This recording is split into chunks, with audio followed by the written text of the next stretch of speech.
এটা হলো চিংড়ি মাছের পুরভরা পটলের দোলমার রেসিপি। বাঙালি মাত্রই আমরা কম বেশি এই পটলের দোলমার রেসিপিটা খেতে ভালোবাসি। আমি কিন্তু এই রেসিপিটা বানাবার সময় পটলের দানাগুলো বের করে দিয়ে তারপরে নুন হলুদ মাখিয়ে পটলটাতে একটু ভেজে নিই, তারপর ঠান্ডা করে এর ভেতরে পুর ভরি।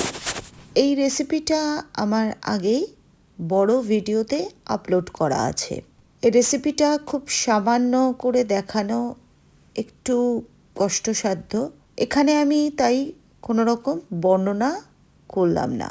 এখান থেকে যদি কোনো কিছুর অসুবিধা হয় বুঝতে, তাহলে এর বড় ভিডিওটা আপনারা একটু দেখে নেবেন, ওখানে সম্পূর্ণভাবে এই ভিডিওটা দেওয়া আছে।